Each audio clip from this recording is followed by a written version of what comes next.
It happened too during what's usually a slow news time. This just landed right in our laps, and it was like great. You know, it was a fun story, fun end of summer kind of tale, and knowing that people were enjoying reading about it, it was fun to write about it. I'm Jim Holmquist.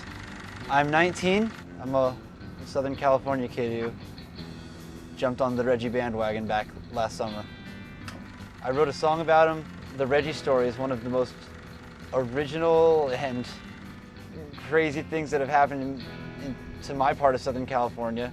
And, you know, it's good songwriting material to write a story that's true and awesome at the same time. All of the beers that we have on tap here are named after local things. Our most popular beer is called Longshoreman Lager, and we named that after the gentlemen and the women that work on the docks. Once we found out that Reggie, as it turned out his name was from San Pedro, we decided to name a beer after Alligator Ale. I like Reggie. It's got a little bit of a bite to it. It's a little bit of, the flavor's a little bit elusive, so it's a mild ale. We got word that Reggie the alligator had been put into the Machado Lake, which is the backside of the Harbor College campus. We also thought that it would be fun to do a mascot and make him part of the college, because he really is in our backyard. William is actually the student who plays Reggie. I'm ready to graduate, so I thought it would look good on my transcripts, and I took advantage of it. I would say to leave him in the lake, because I grew up in this area and I never knew the name of that lake, and now since Reggie's there, I know it's Machado Lake, and that kind of gives it a name now. We probably will have the legend of Reggie with us forever because he is part of our family now. The issues of Lake Machado have been focused on since Reggie has come.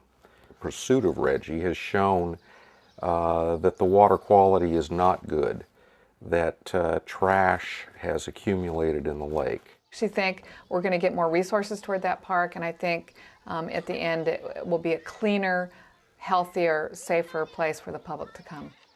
He's really become a bragging point for a lot of people that live here.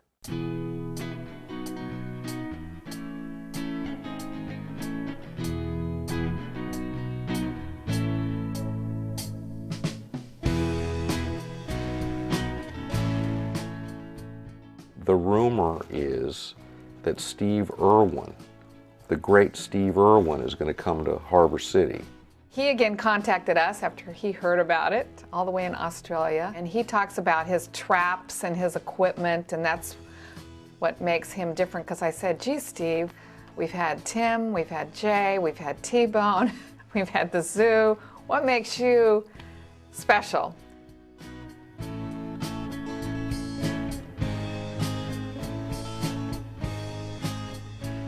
Felt he was going to be the one to finally capture Reggie.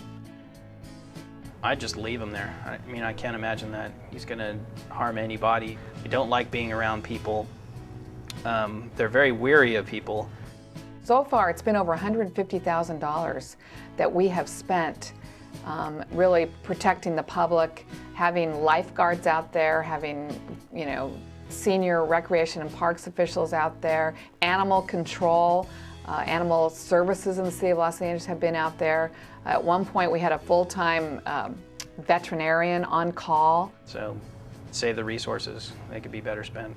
People who live in Florida or Louisiana kind of grow up around alligators. None of us have really grown up around alligators. I don't think we actually know how they behave. We want to make sure that it's handled properly, that he isn't injured or shot.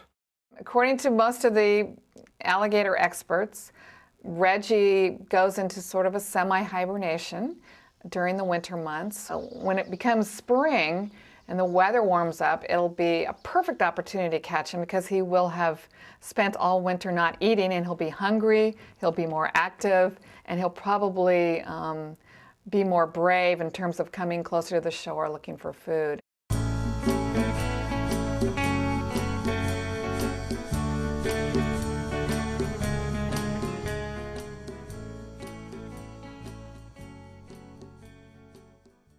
Well, let's see. We've had Jay. We've had Tim Williams, who actually came twice. We've had the zoo. We've had amateur people out there with chicken legs on a string trying to catch him.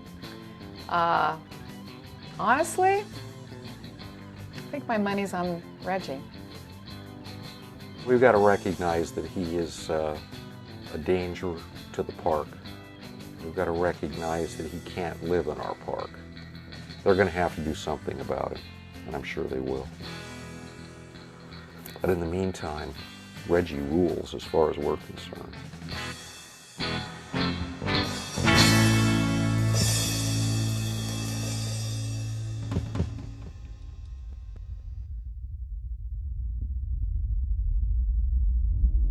Next today, the late Steve Irwin would have been so excited. Reggie the alligator is back.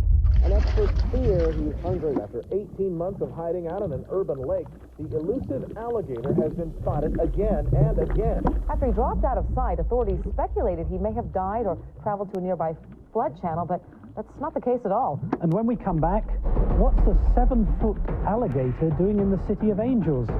It's Reggie the reptile.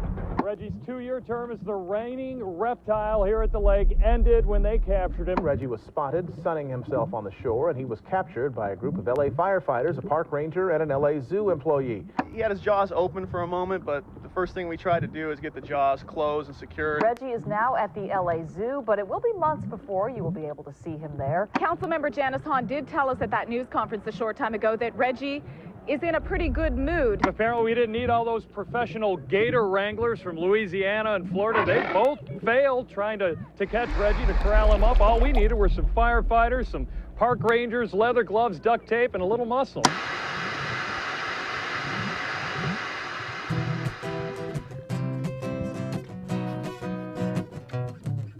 The people called the cops, but they said not I, not I. They called in the lifeguard, but he said, I'm too young to die. They called in some specialist from Colorado State. They said, we'll have this gator out of the lake. Nunca me encontraron. This is all I heard him say. Nunca me encontraron. I think that he's still there today. Nunca me encontraron. This gator's got this town on its knees. Nunca me encontraron. You'll never catch me.